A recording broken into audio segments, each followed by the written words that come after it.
ہوتی تو دماغ میں ہے, لیکن اس دماغ کا سب سے پہلا اثر کہاں پڑتا ہے؟ دل پہ. جب بھی آپ غمزدہ ہوگے یا خوش ہوگے, دل کی دھڑکن آپ کی چینج ہو جائے گی, خوشی میں الگ ٹائپ کی اور غم میں الگ. اس لیے لغت میں بھی, قرآن میں بھی, حدیث میں بھی خوشی اور غمی کا محل دل کو بتایا گیا, کیونکہ پہلا اثر کس پہ پڑتا ہے؟ دل پہ. اس کی مثال ایسے ہے, ہم سوتے ہیں تو دماغ سوتا ہے, لیکن ہم کیا کہتے ہیں؟ آنکھیں سو رہی ہیں, کیونکہ دماغ جب سوتا ہے تو سب سے پہلے اثر کس پر آتا ہے؟ آنکھوں پہ آتا ہے. آنکھوں, لہذا لغت جو ہے نا, اہل لغت وہ آنکھوں کی طرف نسبت کرتے ہیں. آنکھ دیکھ کے پتا چلتا ہے کہ سو رہا ہے کہ جاگ رہا ہے, حالانکہ سوتا تو دماغ ہے. دماغ کون دیکھ رہا ہے بھائی؟ نظر کیا آ رہی ہیں؟ آنکھیں. جیسے ہی دماغ سوئے گا سب سے پہلے آنکھیں کیا ہوں گی؟ بند. سب سے پہلا اثر آنکھوں پہ پڑتا ہے. کبھی نہیں آپ نے دیکھا ہوگا بندہ سو رہا ہے اور آنکھیں کھلی ہوئی ہیں اس کی, ڈر جائے آدمی, بھاگ جائے وہاں سے. تو جب ہم دماغ سے کچھ سوچتے ہیں, غم ہوتا ہے, خوشی ہوتی ہے, اس کے اثرات سب سے پہلے کہاں پڑتے ہیں؟ کہتے ہیں نا دل. تبھی دنیا میں محبت میں, نفرت میں مثالیں کس کی دی جاتی ہیں؟ دل کی. تو قرآن بھی چونکہ ایک زبان میں نازل ہوا ہے نا, تو قرآن نے بھی دل ہی کی طرف نسبت کی ہے. تو اب یہ دل جو ہے نا, دل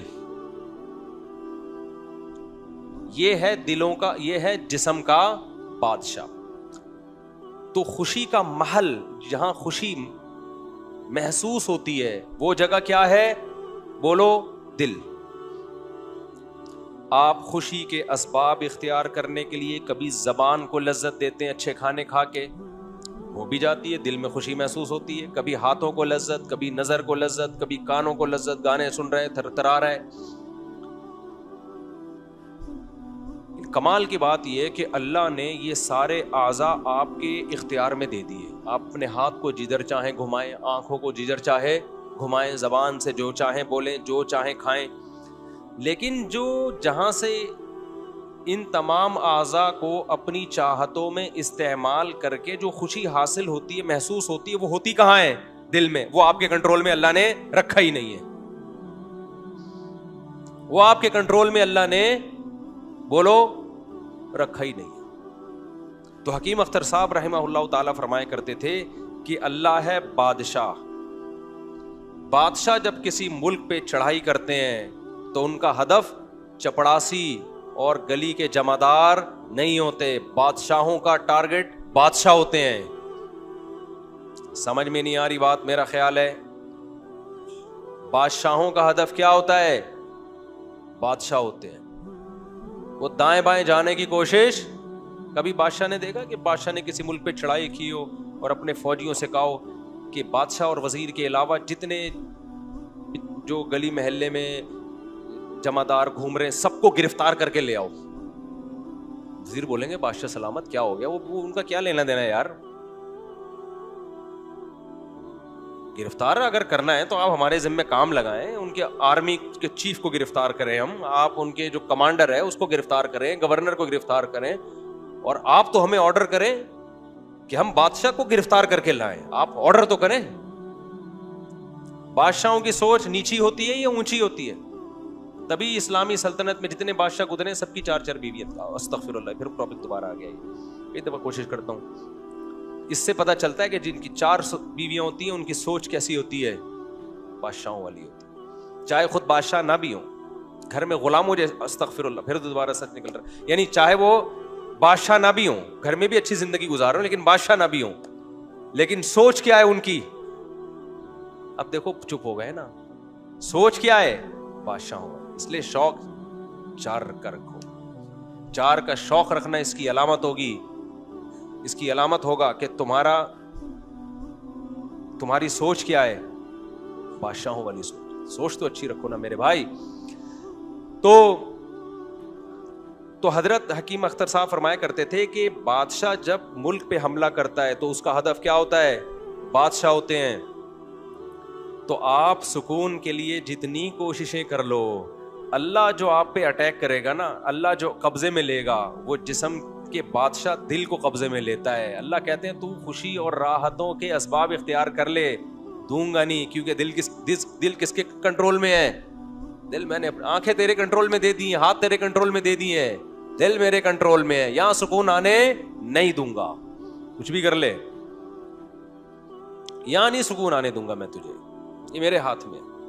یہاں اسی کے سکون آئے گا جو کس کو خوش کرے گا, اللہ کو. اس کے دل میں سکون کی بالٹیاں اللہ بھر بھر کے ڈال دیتے ہیں.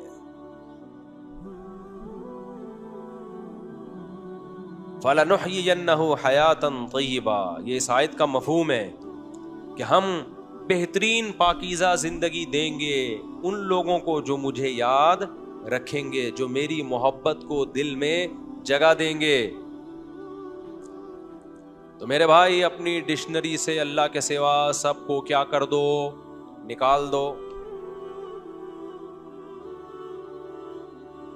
سب باطل ہے.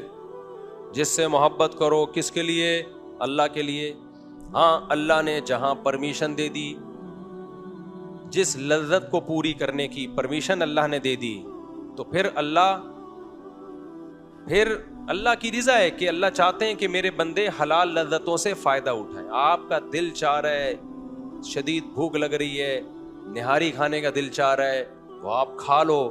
اللہ کی طرف سے پابندی نہیں ہے, بلکہ بلا وجہ ایوائڈ کرو گے, فنٹر بننے کی کوشش کرو گے تو یہ آپ کی اپنی شریعت ہے. اللہ اس پہ آپ سے خوش نہیں ہوگا. ہاں اعتدال سے کھاؤ, کیونکہ زیادہ کھانا شریعت میں پسندیدہ کام نہیں ہے. تو یہ بات تو طے ہو گئی کہ سکون اگر چاہتے ہو نا, دیکھو یہ جو خواہشات ہیں نا, خواہشات جن کے پیچھے ہم بھاگ رہے ہیں, یہ بھی خواہش, یہ بھی خواہش, یہ بھی خواہش, یہ بھی خواہش, آپ پوری کرو اپنی خواہشات. سب سے بڑی خواہش بنا دو اللہ کی رضا. اسلام رہبانیت نہیں سکھاتا کہ صرف اللہ کا مطلب یہ کہ اب نلی نہاری بھی کھانا چھوڑ دو, اب شادیاں بھی چھوڑ دو, اب بچوں سے محبت کرنا بھی چھوڑ دو, اب کاروبار بھی چھوڑ دو. یہ اللہ رسول کی تعلیمات بولو بھائی نہیں ہے.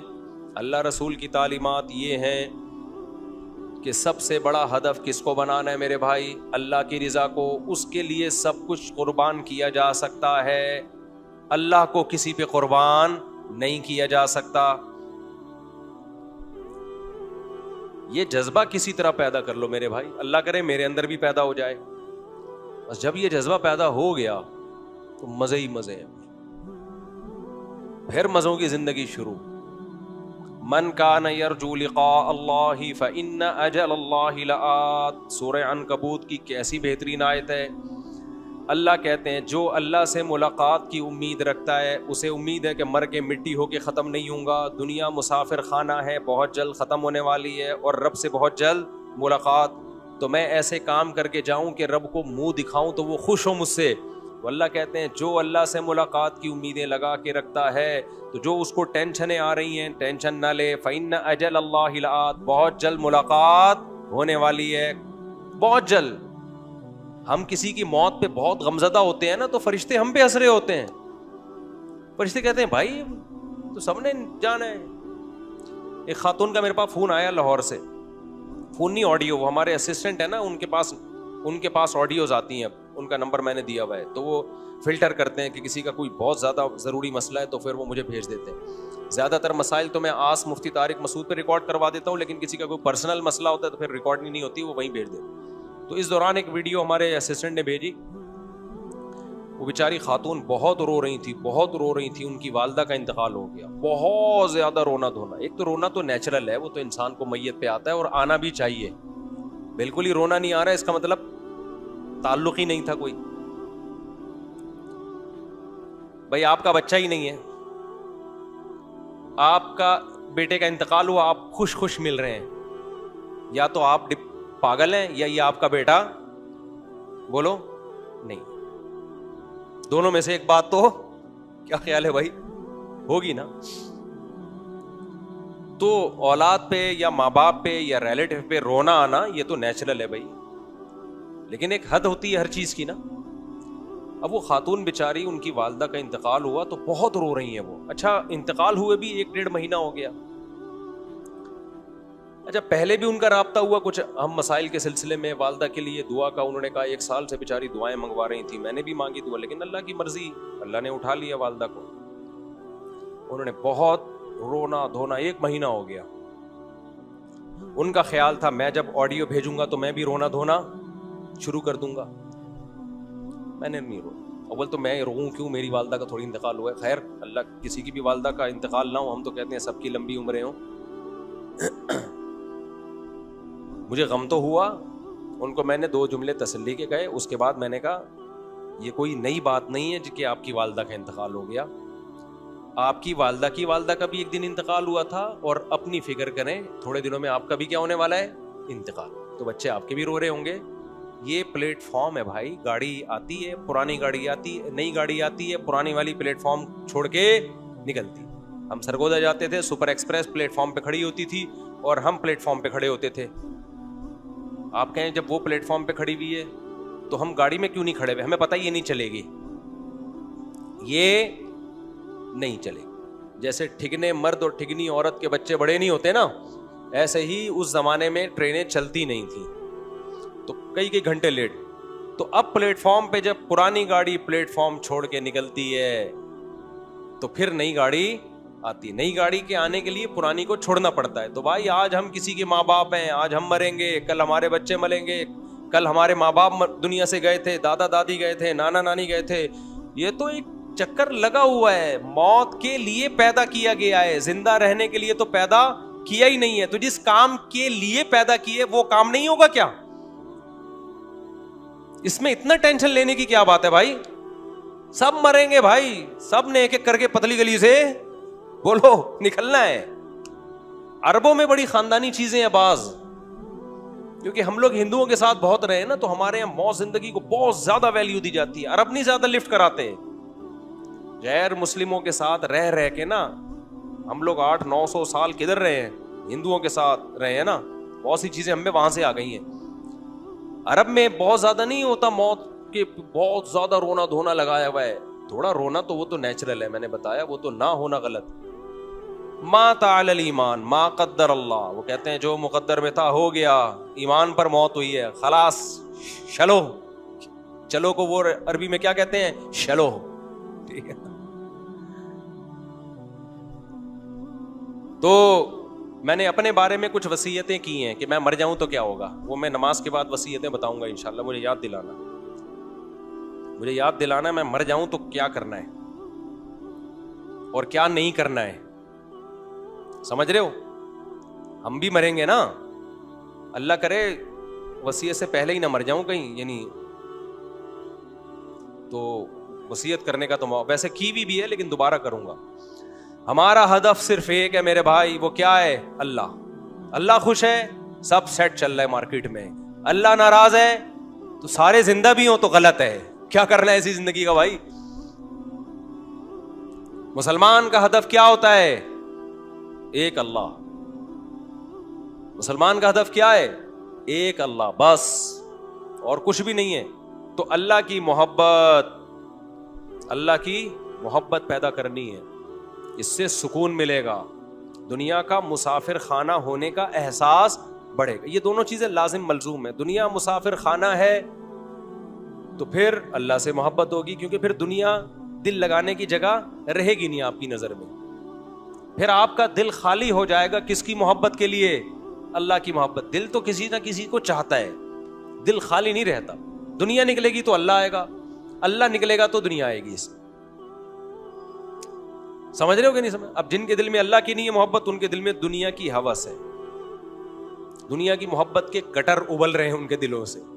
یہ بھی مل جائے, یہ بھی مل جائے, یہ بھی مل جائے, یہ بھی مل جائے. اور یہ یاد رکھو, یہ جو آج کل میں بار بار کہتا ہوں 2 بچے ہی اچھے تاکہ وہ تربیت یافتہ ہوں, یہ بھی دنیا کی محبت ہے. تربیت مقصد نہیں ہوتی, کماؤ پوت بنانا مقصد ہوتا ہے. اس کو کہہ رہے ہو ایکچولی 2 بچے ہوں گے, ایک ڈاکٹر بنے گا, ایک انجینئر بنے گا. مقصد کیا ہے؟ کما کے لائے گا. تو یہ باپ ہی کی تربیت نہیں ہے, ماں ہی کی تربیت نہیں ہے, تو بچے کی تربیت کہاں سے ہوگی؟ تربیت یہ نہیں ہے. تربیت ہے انسان کا بچہ بنے, بھلے ٹماٹر بیچے, رکشے والا بنے, لیکن ایماندار ہو. اسلام میں تربیت کا مفہوم وہ نہیں ہے جو ہمارے سیکولر اور لبرل طبقے کی نظر میں ہے.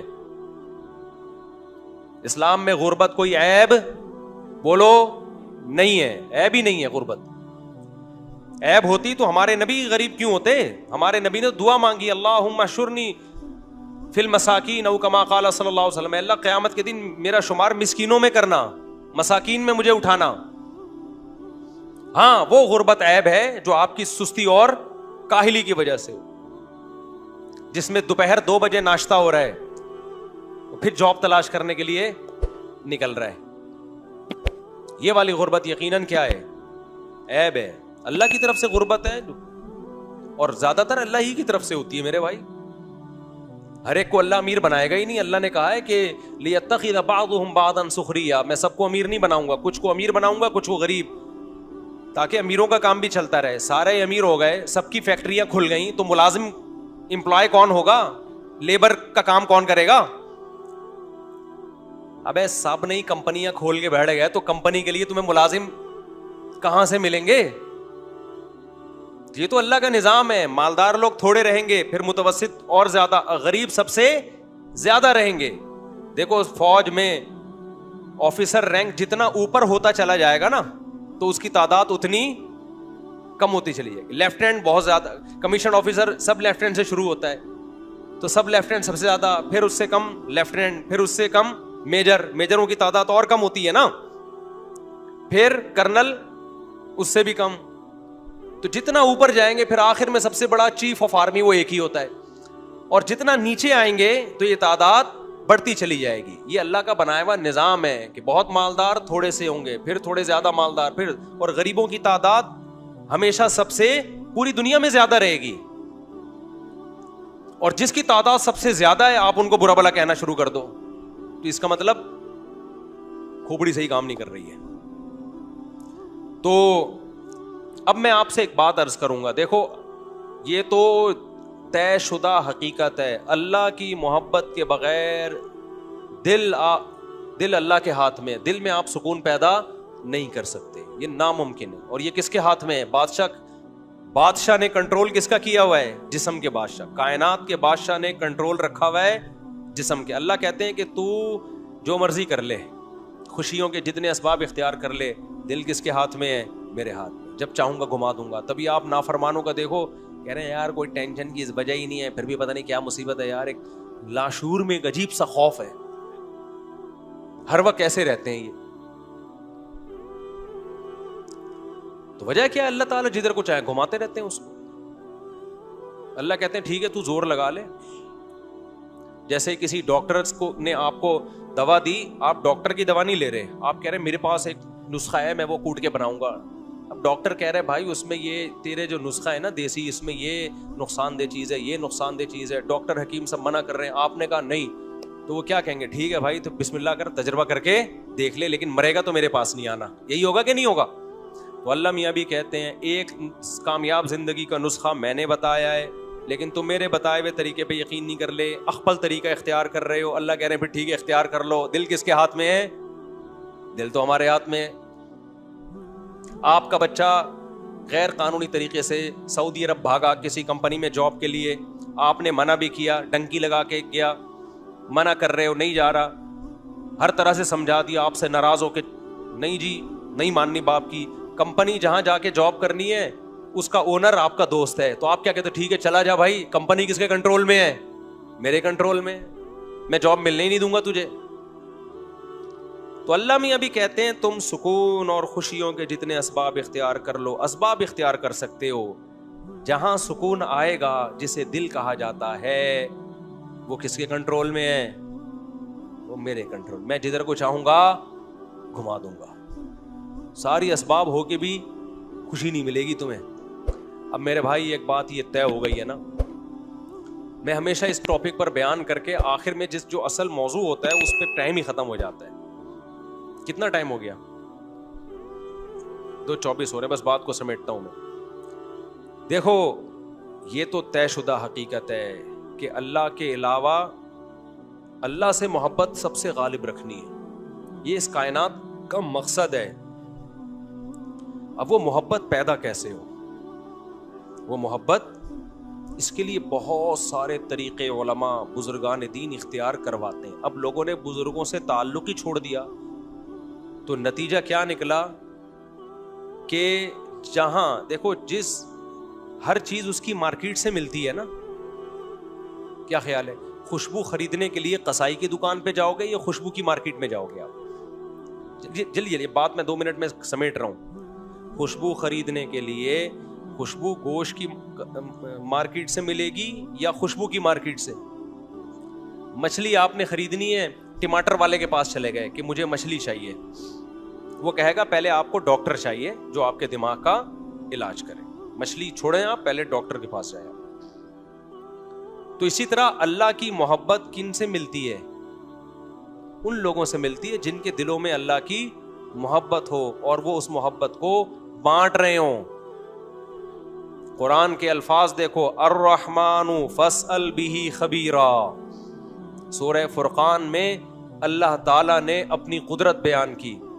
الم تر الی ربک کیف مد الظل, دیکھتے نہیں کیسے سایوں کو سمیٹتا ہوں. خلق من الماء بشرا, دیکھتے نہیں پانی کے ناپاک قطرے سے کیسے ایک انسان کو بناتا ہوں اور ددیال نلیال اور سسرال کا خاندان دے دیتا ہوں اس کو, پانی کو ایسی عزت دے دی. دیکھتے نہیں آسمان سے کیسے پانی برساتا ہوں. وَلَقَدْ صَرَّفْنَاهُ بَيْنَهُمْ, پانی ایک جگہ برستا ہے, نہروں اور چشموں کے ذریعے پھیلتا پوری دنیا میں. مرج البحرین ھذا عذب فرات, دیکھتے نہیں میٹھے اور کھارا پانی کیسے ایک ساتھ چلتا ہے. وجعل بینہما برزخا وحجرا مہجورا, کیسی دیوار درمیان میں کھڑی کر دی, نہ کھارا میٹھے میں جا رہا ہے اور نہ میٹھا کھارے میں جا رہا ہے. وَلَهُ الْجَوَارِ الْمُنشَآتُ فِي الْبَحْرِ كَالْأَعْلَامِ, پانی کا کام ہے ڈبونا. دیکھتے نہیں اتنے بڑے بڑے جہاز کتنے ٹنوں من مال لے کے سمندر کی پشت پہ تیرتے ہوئے سفر کرتے ہیں. دیکھتے نہیں اس نے تمہارے لیے کیسے اولاد کو پیدا کیا. دیکھتے نہیں انظروا الی ثمرہ اذا اثمر, دیکھتے نہیں انار کو کیسے دانے اس میں نکلتے ہیں, گوبر پانی اور مٹی کے ملاپ سے کیسا خوشنما درخت بنتا ہے اور کیسا خوبصورت پھل. اللہ اپنی قدرت بیان کرتے کرتے کہتے ہیں الرحمن, رحمان کے بارے میں اگر تم نے پوچھنا ہے سائنسدانوں سے مت پوچھو, وہ انار میں الجھا دیں گے, وہ دودھ میں الجھا دیں گے, وہ بارش کے پروسیس میں الجھا دیں گے, وہ تمہیں مادی چیزوں میں الجھا دیں گے. رحمان کے بارے میں اگر تم نے پوچھنا ہے فاسأل بہ خبیرا, باخبر سے پوچھو جو رحمان کی محبت اور اس کی معرفت کو جانتا ہو. وہ اللہ والے تمہیں بتائیں گے, وہ لمس یونیورسٹی کے پروفیسر نہیں بتائیں گے تمہیں. لمس یونیورسٹی کا میڈیکل سائنس کا پروفیسر دودھ پہ رپورٹ پیش کر دے گا آپ کے سامنے کہ دودھ ایسا ہے, لیکن جو رحمان کو جانتا ہے وہ دودھ سے دودھ بنانے والے تک پہنچے گا. ان لکم فی الانعام العبرہ کی آیتیں پڑھے گا, تمہارے لیے ان جانوروں میں عبرت کا سامان. نسقیکم مما فی بطونہ من بین فرث ودم لبنا خالصا سائغا للشاربین, دیکھو ان جانوروں کو سوکھا چارہ کھلاتا ہوں, کیسا چکنا گاڑا دودھ تمہارا رب ان سے پیدا کرتا ہے جو تمہارے حلق میں پھسلتا چلا جاتا ہے. ڈاکٹر نہیں بتائے گا رحمان کے بارے میں, ڈاکٹر دودھ کے بارے میں رپورٹ پیش کر دے گا کہ سوکھے چارے سے دودھ کیسے بنتا ہے. آپ کو اللہ والے بتائیں گے کہ جس نے سوکھے چارے سے دودھ پیدا کیا وہ کیسا طاقتور اور صاحب کمال بادشاہ ہے اور کیسا اپنے بندوں پر احسان کرنے والا بادشاہ ہے. دودھ تو صبح و شام پی رہے ہو, دودھ پلانے والے سے محبت کیوں نہیں کر رہے؟ اس کے کہنے پہ حی علی الصلاح جب وہ اذان کہلواتا ہے مسجد میں سجدہ کرنے کے لیے کیوں نہیں آتے؟ اس کے کہنے پہ نظر کی حفاظت کیوں نہیں کرتے؟ اس کے کہنے پر ماں باپ کے سامنے ماں باپ کی کڑوی کسیلی کو برداشت کیوں نہیں کرتے؟ تو یہ باتیں تمہیں ڈاکٹر, انجینئر, پروفیسر نہیں بتائیں گے. یہ باتیں تمہیں کون بتائے گا؟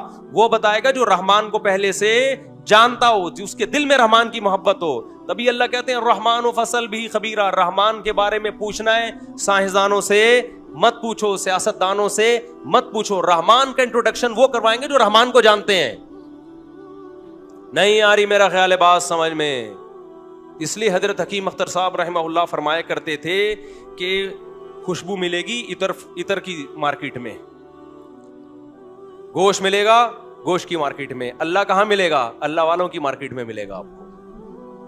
تبھی ہم کہتے ہیں تبلیغ میں وقت لگایا کرو, 4 مہینے لگاؤ تبلیغ میں. لوگ کہتے ہیں ہم نے وقت لگایا میں تو کچھ آیا ہی نہیں. مسائل نہیں آئیں گے تمہیں تبلیغ میں, وہ علماء کے پاس بیٹھنے سے آئیں گے. لیکن جب صبح و شام اللہ کی باتیں سنو گے, اللہ سے ہوتا ہے, اللہ کے غیر سے نہیں ہوتا, دین کے ماحول میں جڑو گے تو اللہ کی محبت آئے گی. سمجھتے ہو کہ نہیں سمجھتے ہو؟ خانقاہوں میں اللہ والوں کے پاس جایا کرو, بزرگوں سے تعلق قائم کیا کرو, وہاں تمہیں کیا ملے گا؟ اللہ ملے گا. نفرت والی تقریریں سنو گے تو نفرت ہی پیدا ہوگی. فلانا ایسا ہے تو ڈمکانا ایسا ہے. تو آج دیکھو نا یوٹیوب پہ ایک تماشا مچا ہوا ہے, وہ اس کے خلاف, وہ اس کے خلاف, وہ اس کے خلاف, اور جو سب کے خلاف ہے وہ کہتا ہے میں کسی کے خلاف نہیں, حالانکہ وہ سب کے خلاف. تو سب ایک دوسرے کے خلاف ٹانگیں کھینچنے میں، اور نواز شریف اور شہباز شریف اور پی ٹی آئی اور عمران خان اور آرمی چیف، ان مذہبی اسکالر سے نکلو تو سیاستوں میں جھگڑتا ہے، زبان ہی گندی ہو جاتی ہے، وہ چور ہے تو وہ فلانا ہے تو وہ ڈمکانا ہے. او بھائی جو ہے وہ آپ کے کہنے سے چینج. اپنے منہ کو کیوں گندا کر رہے ہو یار؟ اور یاد رکھو جن کو ہم بہت غلط سمجھ رہے ہوتے ہیں ضروری نہیں کہ وہ اتنے غلط ہوں جتنے آپ سمجھ رہے ہیں. ہمیں تو جسے ٹھڑک ہوگی اس سے بدترین دنیا میں کوئی ہے نہیں، اور جس سے ہمیں عقیدت ہوگی اس سے نیک دنیا میں کوئی ہے نہیں. یہ تو ہم خود غلو کا شکار ہیں. میں بار بار کہتا ہوں جس سیاستدان کو آپ بہت برا سمجھ رہے ہو اتنا برا نہیں سمجھو، تھوڑا سا کم سمجھ لو بس. اور جس کو بہت اچھا سمجھ رہے ہو اس کو بھی تھوڑا سا کم اچھا سمجھنا. بہت اچھا ہے لیکن اتنا نہیں جتنا آپ بولتے. کیوں نہیں بھائی؟ جس سیاستدان کو آپ بہت برا سمجھ رہے ہو ہوگا برا، اتنا نہیں جتنا آپ سمجھ رہے ہو. جس کو بہت اچھا سمجھ رہے ہو ہوگا بہت اچھا، اتنا نہیں جتنا آپ نے سمجھنا شروع کر. اعتدال میں لے کر آؤ میرے بھائی. ہمارے مسائل یہ نہیں ہیں، اصل ہمارے مسائل کیا ہیں؟ کچھ اور ہیں. ہاں جب ووٹ دینے جانا ہو تو پھر تحقیق کرو، اس کے بعد جس کو سمجھ میں آتا ہے ووٹ دے دو. ہر وقت کرنے کی ضرورت کیا ہے منفی باتیں؟ جب ہر وقت نیگیٹو باتیں کرتا ہے تو اللہ دل سے کیا ہو جاتا ہے؟ اللہ دیکھو جو بادشاہ لوگ ہیں وہ غلط جگہ پہ جائیں گے. بادشاہ جب علاقے میں کوئی سیاسی لیڈر بلایا جاتا ہے نا، علاقے کو صاف کروایا جاتا ہے، پھر آتے ہیں وہ لیڈر، گندے نالے بہ رہے ہوں، سیاسی لیڈر بھی نہیں آتا. تو اللہ بھی اس دل میں آتا ہے جو صاف ستھرا دل ہو. گٹر ابلنے والے دلوں میں اللہ جگہ نہیں بناتا. اللہ ہمیں سمجھنے کی عمل کی توفیق عطا فرمائے.